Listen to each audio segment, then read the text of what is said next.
Traveling over 50? What if I told you you could go to Europe cheaper than you could go on a cruise? Picture this.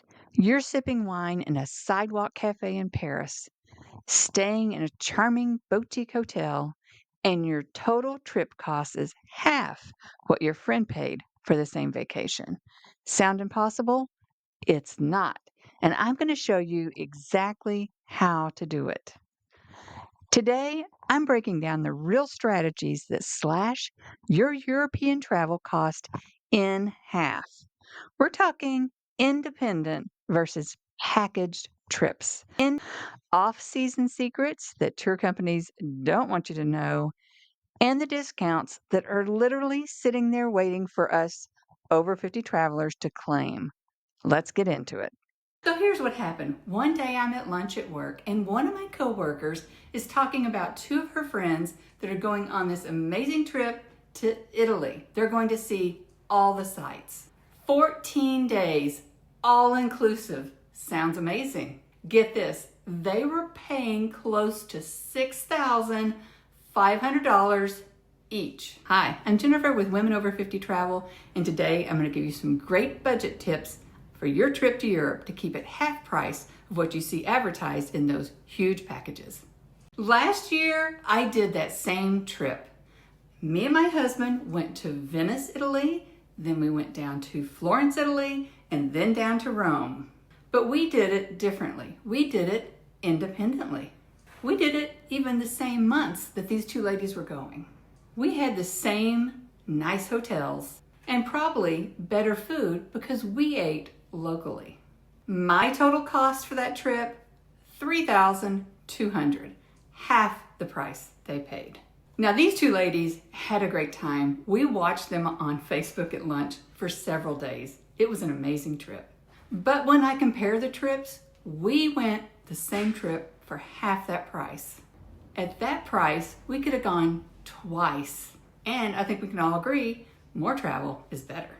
Listening to these two ladies' stories made me realize that people think going to Europe is really, really expensive, or that you have to book one of those big package tours to go.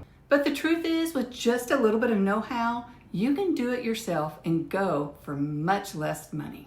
Truth is, with a little know-how, you can go on the same trip for a lot less money, maybe even half price. So today I'm going to share with you how to go half price to Europe, especially if you're over 50. Let's start with the elephant in the room. Packaged tours versus just doing it yourself. Now, I'm not going to bash tours. They do have their place, but you need to understand what you're actually paying for when you go on a big tour. Package tours are convenient because you don't have to spend time planning the vacation. Someone else handles everything. That is convenience. And it comes with a hefty markup. Here's what you're typically paying extra for on a package tour. The tour company's profit margin. They usually make 20 to 40% markup on every trip. Transportation you might not need, like daily bus tours when maybe you'd rather just be exploring on foot.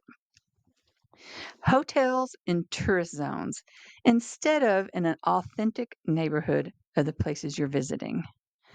They also have a lot of group meals at prearranged restaurants instead of allowing you to discover local gems.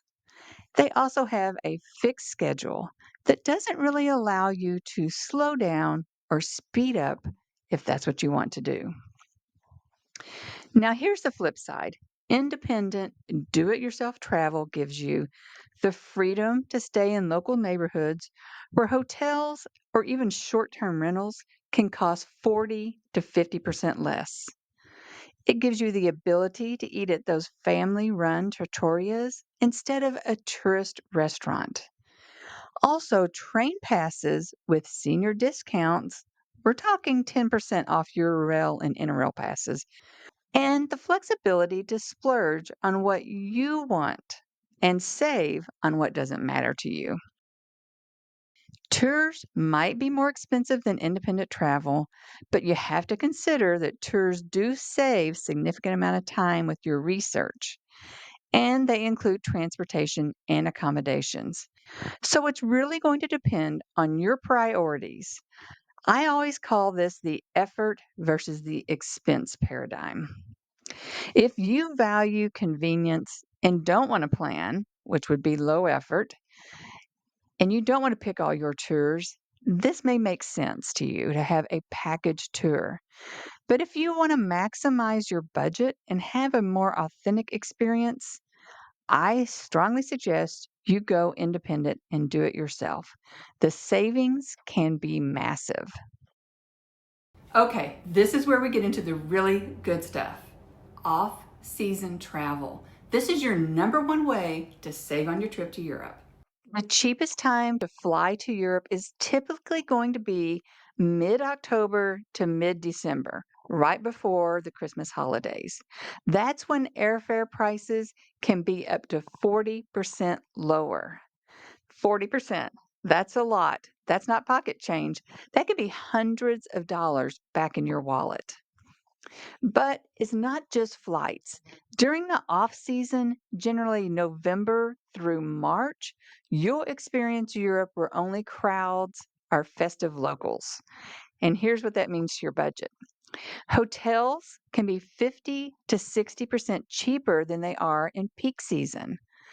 That's sometimes around $80 a night instead of $200 a night.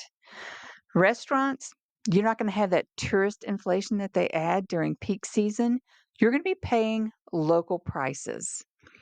Attractions, they'll be discounted and maybe even free during some of the slower months. And train tickets, since there's a lower demand, you're going to get better deals on booking. Now, I know what you're thinking, but the weather. Listen, April to June and September to October are shoulder season months in Europe. The best for extended European trips. They have mild weather then, the cheaper cost, and fewer tourists. Late spring and early fall, you're going to get some gorgeous weather. Everything is open and you're still avoiding the peak summer prices and tourists. Best of both worlds. I've traveled to Europe in February, and yes, it can be cold. It actually snowed in Paris the year I was there in February. But you know what else? There's cozy pubs, the locals who actually have a little more time to chat with you and spend time with you, and your money will go twice as far. Here's a secret pro tip just for you. If you use an app like Skyscanner, which I'll have linked in my description below, you can search a whole month worth of dates to see which day would be less expensive. Sometimes you can save up to $400 or $500 on a trip just by changing your date 1 or 2 days. Check it out. All right, now let's talk about something most people over 50 don't even know exist, the discounts that are literally sitting there waiting for you to claim them. Most rail passes are 10% cheaper for seniors age 60 and up. And some seniors can get deals on point to point rail tickets in many countries, including Austria, Belgium, Great Britain, Finland, France, Germany, Italy, Spain, Sweden. You get it. But wait, there's more. Did you know that museums across Europe offer senior citizens discounts? Which I hate that word. But if you're over 60 and in some cases just over 55, you can get a major discount on going to a museum. Eurostar offers fixed senior fares on routes between France, Belgium, and the Netherlands, and Germany. We're talking specific discounted rates just for us. And here's a hidden gem. Some cities offer senior transit passes. In London, if you're over 60, you can get a rail card that will give you a third off of train travel. That can add up fast when you're hopping between cities. The key is do your research before you go. Make a list of the senior discounts available in each country you're going to visit. Make sure you carry your ID. You'll need to be able to show proof of your age. And don't be shy about asking. You should ask. You should always ask. They don't necessarily post these discounts, but if you ask, about 70% of the time, there is a discount. The last strategy, leveraging points in strategic booking. This is where you can shave another 20 to 30% off your cost. If you're not using a travel rewards credit card, you're leaving money on the table. I use cards that give me points on every purchase, including groceries, gas, everything I can. And I put those points towards flights and hotels. One card I love gives me 2 times the points on travel and dining. Another gives me 5 time points on certain categories. Over a course of a year, I rack up enough points for a free round trip flight to Europe. That's between $800 to $1,200 right there. Booking strategy also matters. Book your accommodations directly with hotels when possible. They often will give you a better rate than those big conglomerate booking sites. Plus, sometimes they'll throw in extra perks like free breakfast and a room upgrade. Here's your pro tip.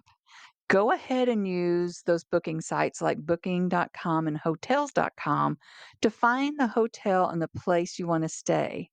But then call the hotel directly and ask them, can they match or beat that rate? For trains, book in advance.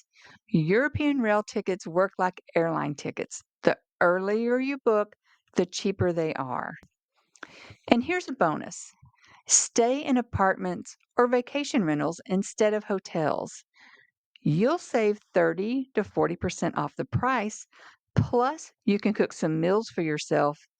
And that's huge when European restaurants sometimes run between $50 to $80 per person for dinner. Here's another little pro move that I use on almost every trip.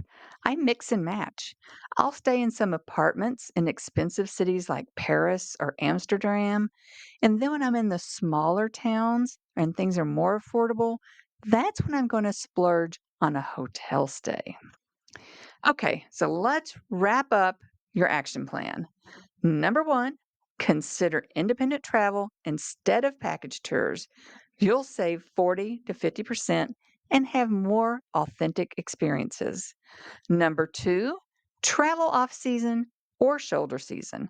October through December can save you 40% on flights alone, plus cheaper hotels and fewer crowds. Number three, claim your senior discounts. Rail passes, museum tickets, attractions. You're eligible for 10% or more if you're over 55 or 60. And number four, use your travel rewards credit cards and book strategically. Points and smart booking can save you another $1,000 or more. These four strategies, they're how you're going to travel to Europe for half price. No gimmicks, just smart planning. Now, here's what I want you to do. I want you to pick one destination in Europe that you've been dying to go to, drop it in the comments. And then go to Skyscanner, the link's in that description, and check out what are the prices if you go peak season versus on a shoulder season.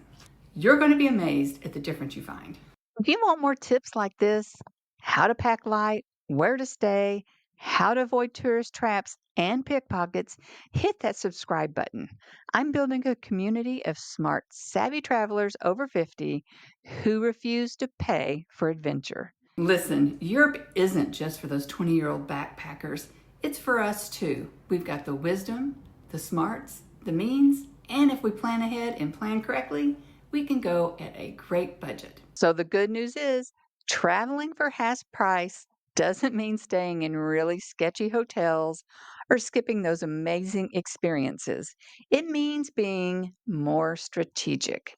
It means traveling more like a local instead of a tourist. So here's to adventures that don't break the bank, to wandering those cobblestone streets, and to proving that the best travel years are right now. Ciao for now.